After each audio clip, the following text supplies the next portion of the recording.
Hello everybody, Angela from Tarot as Art, just saying hello. I thought I'd show my face on this video, so the third one. So I thought I'd do a hashtag to 10 favorite oracles of all time. It's a hashtag, really a VR to the Hermits Cave, who's been doing this. And I've watched Nova do this, I've watched 78 Portes do this. So hopefully I'll also showcase something to you. And at the end of the video, you may want to stay because I'm showing how to use the oracles as a spread machine that can help especially new readers or people who have got longer spreads. So stay for that. Something I thought up. Cheers. See you on the other side. G'day viewers, coming to you from Australia. I hope you're well. I've decided to do the hashtag 10 best oracle decks or favourite oracle decks of all time.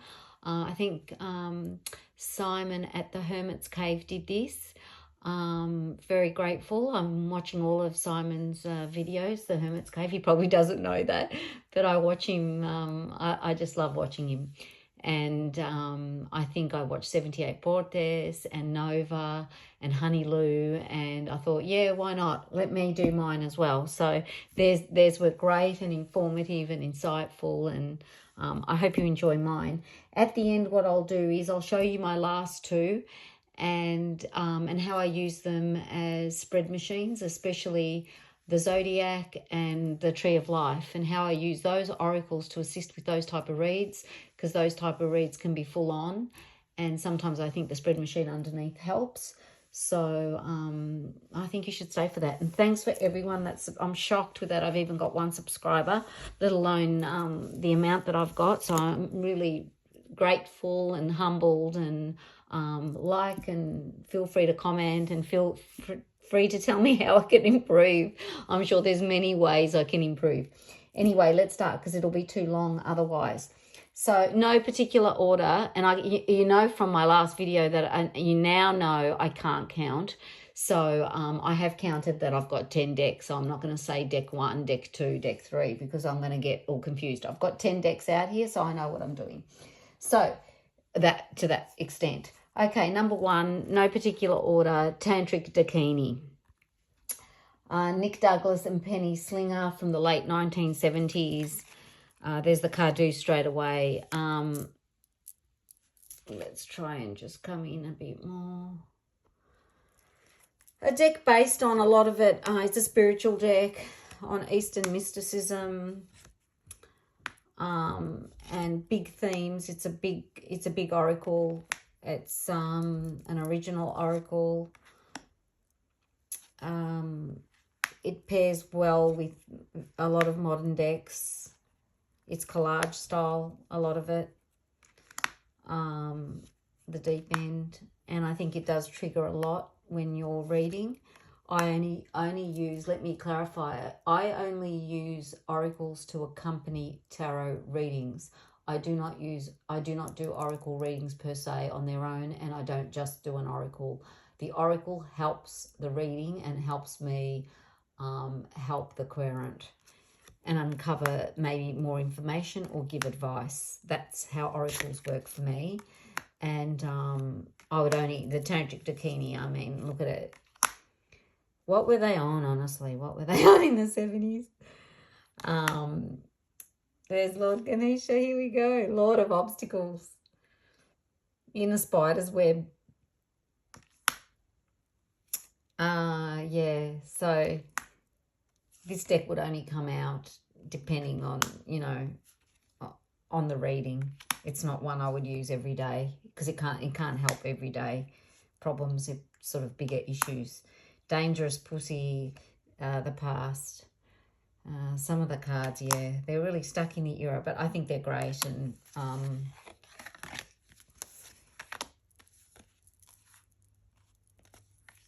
I'll just let you look at them.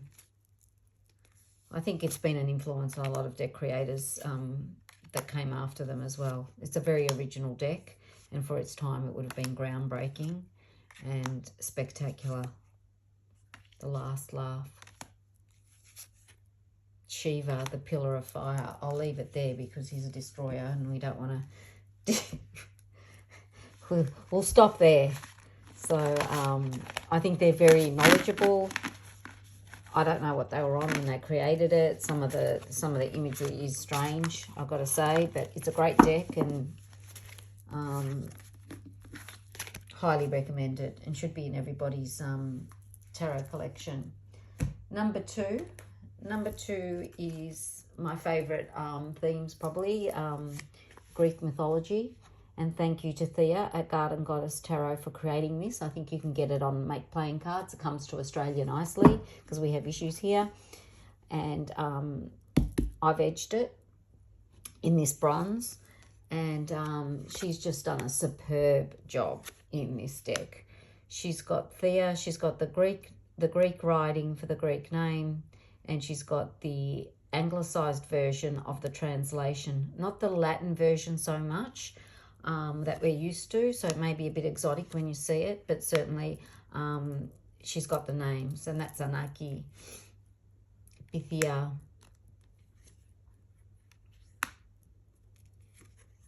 the Harpies, Charon, but you can go on and on. Hecate. And the artwork is from what's in the collective, so she's curated it beautifully. And she's done that because she understands the myths, and she's obviously well-versed in the artwork, and she's chosen wisely, and it's huge, and it covers a lot of the Greek myths. Now, you may say, because she hasn't got a book, how do you use the deck? Well, if you're not, who is knowledgeable to the degree of they know all this? Nobody. Even if you grew up with Greek mythology as I did, it's lacking. Stephen Fry, great book, The Greek Myths Retold. Highly recommended. You can use it. So entertaining. Such a legend. All his books are brilliant. I can't stop raving on about him. Edith Hamilton also is has written, this is the 75th anniversary of, she's written books on ancient Greek culture, Greek mythology, the timeless tales of gods and heroes, because that's what they are. They're not just gods. Some of them are just mortals. And you can go through this as well. And there's a very similar A to Z guide. I can't remember the author that looks very similar to this. And you can get the A to Z guide. But now you've got Google, and you can look it all up. I use the deck nearly every day. I use it every week. I pull a card, and it's a great study deck. And sometimes I do use it for clients. Clients see it, because I let clients sort of pick their deck sometimes. I give them a preview, and they do pick it, and they do get cards like what I'm showing you, and we give them the advice or the warnings. I mean, there's many. We can go on forever with the Greek decks. There's Narcissus. I mean, it's beautiful.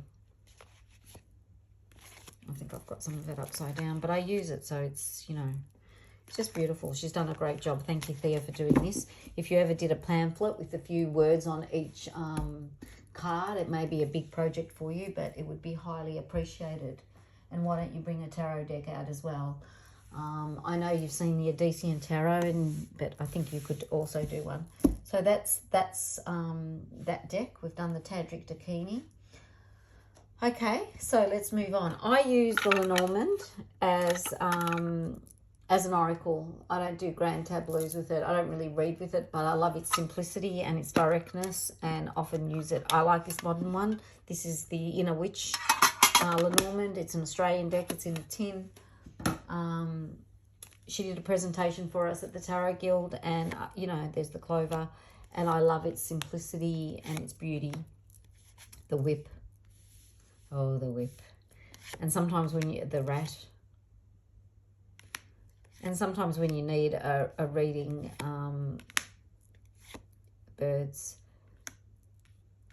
These cards are fantastic for elaboration. Now, this one doesn't come with a guidebook, but so therefore it's for a seasoned reader. But I mean, I've got Lenormand decks. My favourite, I think, is the Bluebird, and the Coffin. So I sort of know the meanings, but I've got guidebooks to look them up. But if you haven't, you may want to look up her website. She may have something that you can use, like a PDF or something, but I love it for the simplicity. I don't love I do like the traditional cards, but they've got that playing card corner, and sometimes I just don't love that. I love the simplicity of this because I use it, as I said, as adjacent to a reading, not as the reading. So that's the Lenormand, and I use the Lenormand as an oracle, and I love it. And I love the tin that it comes in, and the Inner Witch. Look her up. She's great. She's Australian. That's that one. The next one I would want to look at, we'll go back to the Greek theme really, is the Abaton keys. I think this is she's from Canada. Her name is Patti Allen, and she certainly has an understanding of Greek culture, ancient Greek myths, and the Abaton chambers, which were healing chambers that the ancient Greeks used for the wounded. And now it could be wounded physically, or you can be wounded psychically. And that's depression and just your inner soul and your inner being, and that might need healing. And they did that through sleep therapy, dream therapy, probably something that Freud found out about. And there's an influence on modern psychology and Greek understanding of the ills of the soul. They were very advanced, and this is a beautiful deck. And with each card you get the sort of the ancient world and the message. And they come in suits. So some are in the suit of medicine, some are in the suit of drama, some are in the suit of ritual, wisdom. And that's how I've edged them. I've coloured them depending on their suits, and I've tried to keep with that. So that sort of helped me learn. But, that lead. I mean, sometimes these are, you can open a reading like this and delve into it if you sort of know the question, and maybe the question has something to do with healing, so or trauma. But I love the deck, and it came to Australia like really, really quickly. And it's another one. It's a great study deck, and it's one I'll have forever, and it's gorgeous. And it deals with, again, the Greek themes that I really love. And people choose this deck sometimes when they read. So that's the Abaton keys. I guess a change of pace now would be, let's do something hilariously funny, which is Patrick Valenza's Secret Pocket Oracle. This is Mildred Payne's Secret Pocket Oracle. This is, again, this is quite a nifty little deck because it, diamond, it's small. I've edged it in black, and the one that's not edged is, if there's something not edged, what it means is it's probably, yeah, the covering cards. So I can quickly take those out. I like to keep them in. You can get this from his website, or you could. I don't know if it's still available, but Octopus. And again, I use it as a clarifier. Now, it has got a PDF that you can elaborate in terms of the meanings, but I really just use this intuitively. And sometimes it just helps me elaborate a little bit when we're stuck on a reading, or when I want to know a little bit more.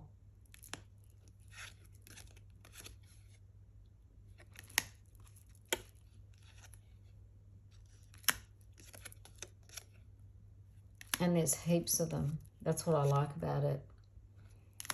And I would never give this deck up. I just think it's very, very helpful when you're doing readings. When you're looking deeply into things. The Ankh. It's got all the sacred symbols. The cat. The house. It's sort of an extension sometimes of the Lenormand. I interchange. The Lenormand is very different to this. This has got a different vibe to it. But I do use it to elaborate, and I absolutely love it. I guess now we'll go to a bigger one. Maybe we go to the gentle, a medium size. Look at this beautiful. Look at it. Mass market. The others were indie. This is mass market. It's got a nice little snap closure, nice little box, easy to read book, the crystal ball, and it's got a 70s vibe in terms of the feeling and the colour. And I love it. It's got this, look how it comes. It comes with this little altar thing. You can put it up there. And it's got that Polaroid picture element to it. And I think that it's gorgeous. And if you ever see photos from the 70s and before, and the 80s and the 90s, and before the digital camera and the phones really took over, you'll see there's cameras caught the light in a beautiful way. And that adds another layer to a picture, like it does to a painting, I think. If you ever look at any Vermeer paintings, you see there's women painting around, women washing dishes around sinks, yet the light they're bathed in gives it a spiritual glow. So something everyday and mundane becomes quite exotic and different. And I think the light in some of these decks that echo that vintage light bring us to another place as well. They take us out of ourselves when you look at them, out of the present and into something more inside, something more spiritual. And when you're doing a reading, I think that's what you're trying to tap into. And light colour can do that. This one especially, the forest floor, and it even shows, you know, the rings that you used to get on the film. There's probably a generation of people that don't know what film looks like, but that's the side of the old films that used to rotate inside the camera.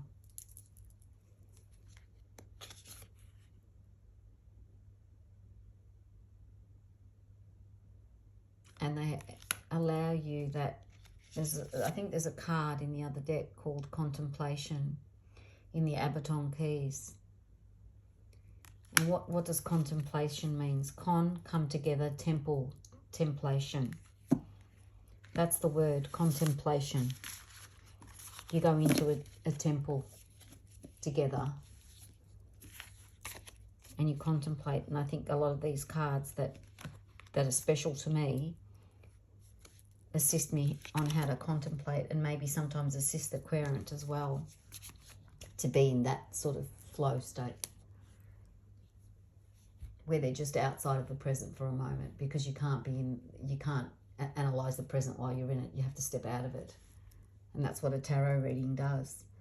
So that's those. Next, okay, you know, now we're going to have Ocean Dreams. Danielle, Noel. I love Danielle, Noel. I think you've all got the picture now. This is a blockbuster, really. It's massive. I love water. So when I saw she did a whole deck dedicated to Ocean Dreams, the book is fantastic, easy to read. She has some spreads.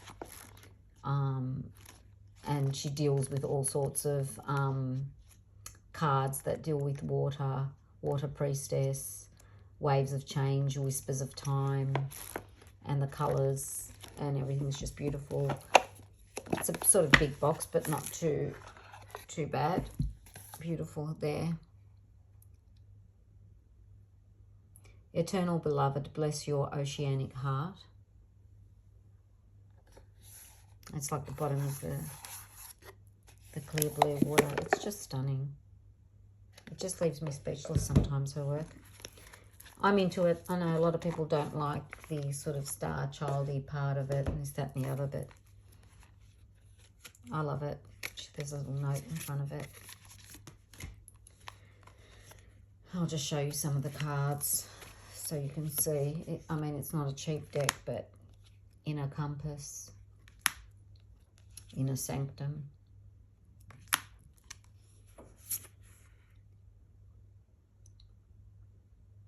Atlantean Dream. I mean, you can just go swimming in these images. Astral waters.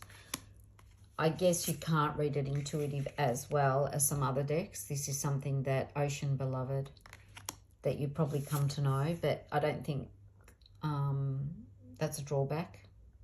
Reading the book and getting an idea of each card. Temple of Light. It's such a peaceful, peaceful deck dealing with water. And I've got a few of these decks, and this would be my favourite. I didn't know, you know, I sort of knew already to pick it, but what I don't like about it is, I guess, the quality and the thick. It's too thick to hold for me, and it's such a big deck, and to have that thickness is, it's just a bit too much. I wish that these were a touch thinner and not the rose petal finish. I don't like it. I can't use it. Voyage, look at that. And all the Egyptian symbols and just otherworldliness of it. And the just, sometimes you just need to get out of yourself. Inner alchemy, and you've got the pearl, of course. She's the pearl from grit to grace. And we know what forms a pearl, because, you know, you need that agitation for it to get that beautiful, lustrous end piece that it becomes. Glossy, lustrous.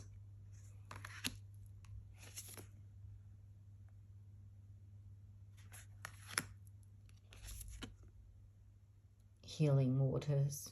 I mean, there's other ones too. Rebecca Campbell's done one as well. I don't think it compares to this one, to be honest. But it's good. I don't want to comment negatively too much on anything. But, I mean, if you're asking me, this is the best one. And, yes, it is more expensive and it is indie. So, look out for it, though. Sometimes they come on eBay and that people don't like them and you get them for a better price. But she's edged that, not me. So, that's a beautiful deck. Another one is okay, so we're on I think we're on the 8th Oracle here. Is the Sovereign Oracle by Theresa Pridemore. I often use this oracle. I use it all the time, especially in business readings, but I use it in everyday readings as well, not just business readings, where people want to know about their careers and work, or if they're stuck on a project, or students, actually. You get students as well. You'd be surprised how many students want readings and help with moving forward, or just decision making in general about what they want to do. But this is fantastic. I've edged it in black. It didn't come in black. And, you know, I always attach it to an advice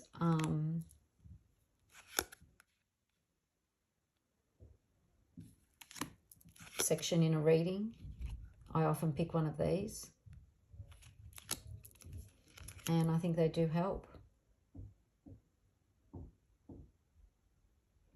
You know, acknowledge what it took. Be patient with new endeavours. Some paths need to be time to unfold, etc. Desire. You are worthy of your desires. Be curious and explore your soul's yearnings. Let yourself want what you want, even if you're afraid you won't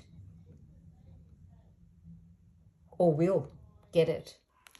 And I think these do open up conversations about a lot of things, and it's quite a deep deck. There's a lot of cards in it, and again, highly recommended for in-depth readings. I haven't really got you know, so much a divinatory deck like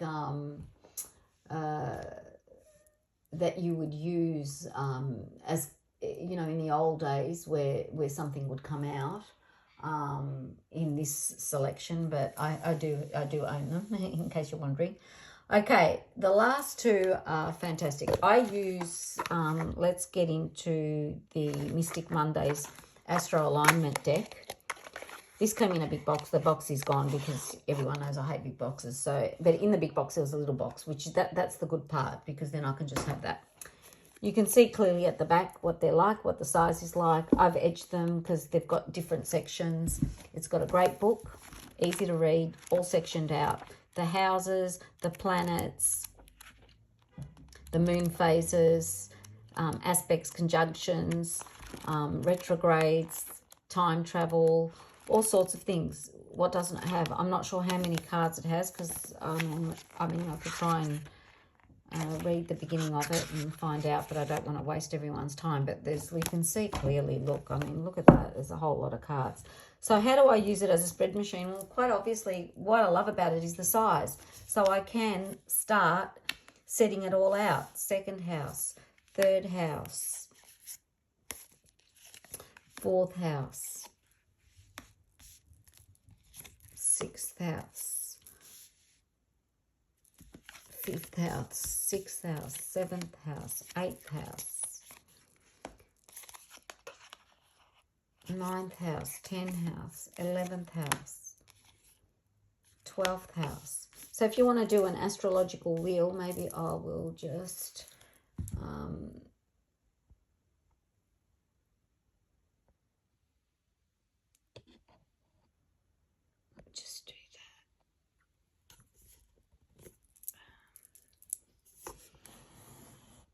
I think that's better there.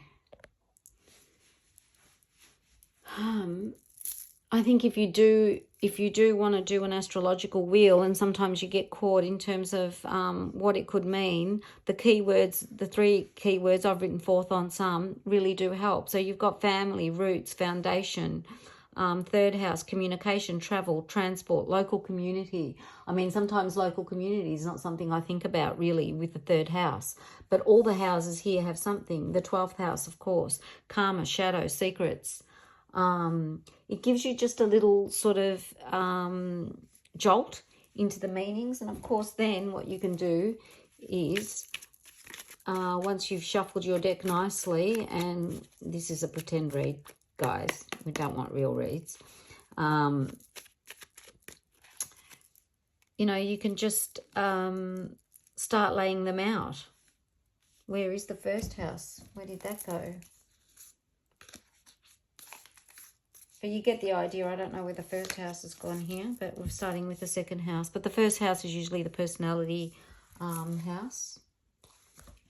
I'll just have a quick look to see. Yeah, here it is. We forgot you. So that's Aries there. So then we start, and then you can just lay them down. And you can lay them, obviously I'm squashing them here for this, the purpose of this. And I see sometimes if you want to shorten the read, because you may look at the month and you may want to look at all the houses and you may not have time. And I see Robert Farah sometimes just discards all the minor arcana that pop up in the houses and just uses the major. Great idea. Love it. Never thought of it. Obvious, never thought of it. So if we start in the first house with the self, we get lust. Which of course is Leo in this, and associated with Leo astrologically, but you got the Hebrew here. Anyway, we move on. You've got 2. You've got the Hanged Man, change, and you can go on and on. In the 4th house, you've got family, wealth, so maybe that's money coming in or family wealth. In the 5th house, you've got pleasures. You've got the 4 of Wands. I mean, it's quite a good spread if there was anyone here. The Hermit in the 6th house, which is work, often, or health.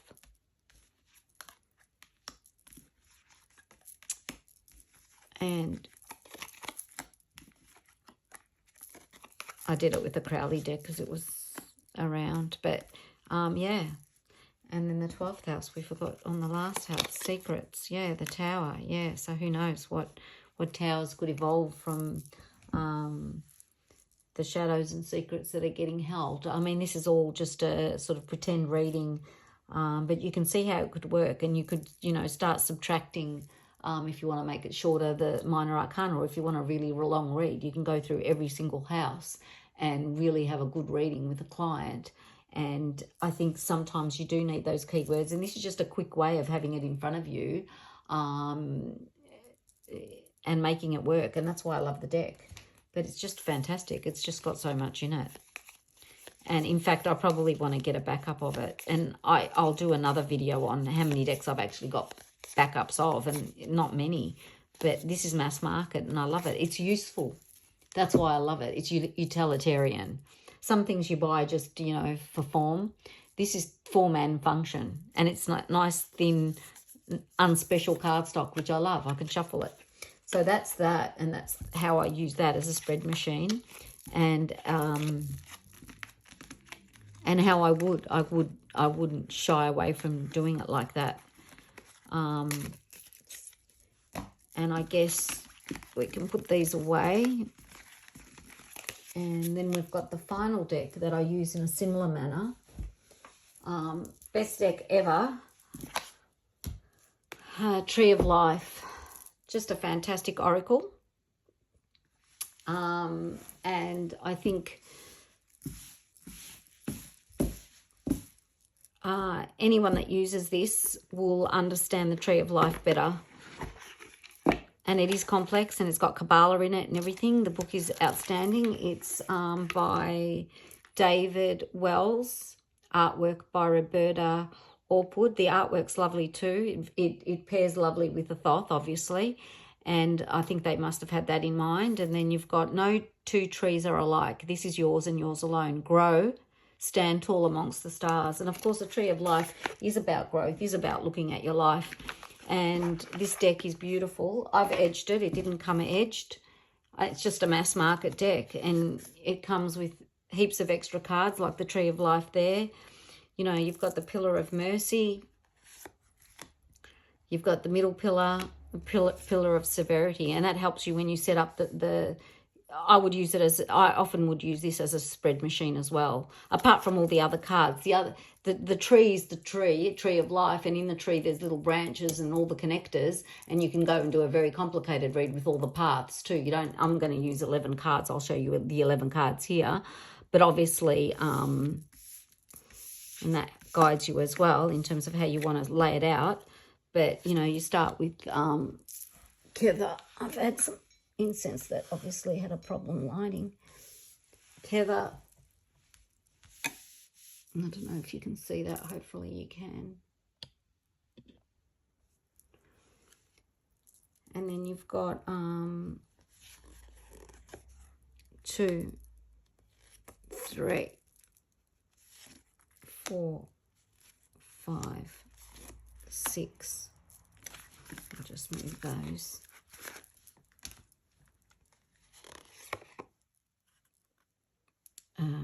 7, 8, 9, 10, 8, 9, 10, and then you've got 11, and you've got the Darth there, knowledge, Darth, knowledge, abyss, secrets, lessons yet to be realised. And again, you've got the key words. You've got 1, Kether, the crown, source, point, attainment, what your goal might be. 2, Chokma, wisdom, inspiration, spark, divine masculine. 3, Bina, silence, awareness, divine feminine. And then you go from there and work it out that way. Hopefully I've put it on the right side. Sometimes I'm doing it quickly here, so I might have done it a bit back to front, but it doesn't matter. You get the idea. And then on top of 6, Sippereth, beauty, balance, sacrifice, joy. 11th path, the Fool, leap of faith, freedom, trust. And you can look at all these areas and study the Tree of Life as much as you want and try and do the spread. And you don't need these. You can learn the positions and try and do it that way. But I think this does help. And the book is very, very good on outlining the tree itself and all the meanings. It will show you how to do the spread. I mean, it doesn't show you that you could use it as a spread machine. It says I'm an oracle. That's fine too. You can use it as an oracle. You can end a reading, start a reading. But I said, like, I think in this way it works very well. And it's quite a beautiful spread. So yeah, 2, 3, 4, 5, 6, 7. 7, yeah, 8. 9, 10, 11. Yeah, I have done it the correct way. And then again, you can shuffle your cards a little bit and do what you want. And then you can, it's not a read, you can lay out and see what goes on. You know, I never lay my cards upwards. I always tend to do this way. And maybe put one on the dark. And then you can start. The goal here, 10 of Cups. You know, it helps you straight away. So the Querent sitting down and you've got the 10 of Cups as a goal. I think that's a great starting point. I mean, you can easily talk about you're looking for emotional fulfillment through a partner, through yourself, whatever the journey is. But obviously that's the goal, because it obviously doesn't exist at the moment. And then you can go through to wisdom, and you can go through the whole thing. And again, if you want to make the reading a little bit shorter, I think you could use that method where you can discard the minor arcana, if any pop up, and not talk about that in this reading, and just talk about where the major arcanas fall. Like you've got manifestation being here and now, and you've got the majors sitting on that. I mean, what a great talking point. And look how beautiful they look together. I don't know if you can see. And you can imagine them with the big cards as well. And it just looks gorgeous. And I've got cards where I've taken the borders off. And this deck is just absolutely spectacular. Absolutely spectacular. And I hope it doesn't sell out. I hope everyone that wants... I mean, it goes through everything. Look at that. Chokmah, wisdom, features, guidance, activation. So it goes through, if you read it, how you would guide maybe your querent. I think that's an easier way of doing it. I think Rachel Pollock's like putting the whole deck on each position when she does this spread. And, you know, there's cards everywhere. It's just too much to take in. How many hours have you got with your client? So sometimes you want to do a tree of life and do a big spread on what their goals are and the whole, how their life is connecting. And there's other paths as well. And if once you start learning the paths, because here's the rest of the deck, you can use that as well. Or you can use it as an oracle, whereby it explains the person at the triangles, because there's triangles in the tree as well, and they mean things, the middle, top and bottom, and you know, the spiritual, the earthly, and what have you. And or you just may, you know, pick an oracle and say, this is what the cards want to talk about today. Let's talk about the tree of life, and this is what's come out. So I really think that this is a card for sure about learning. This deck is wonderful, and I think I have chosen 10 decks that for me mean a lot and are full of topics that I like to explore in readings and touch me, like the water deck. This one in particular, the Astro alignment, covers off everything in astrology. And there are more beautiful decks. I've got decks, I mean, Claire Goodchild's decks I've got simply just for their beauty sometimes. I find it, I have to contemplate or meditate on those in a different way. But I think all the decks I've shown do help with day-to-day readings, and I hope they've helped you. So I hope you've enjoyed this presentation of my 10 favourite decks. At this point in time, of course, I'm a collector, so I may do one a little bit later, and I may replace a few decks. And I think the Hermits Cave does that with his every now and then, that decks come in and out of his 10 favourite this and 10 favourite that. So I'm into that as well. Things chop and change, and everything's a flow. So I hope you've enjoyed my presentation today. And I'll see you next time. Bye for now.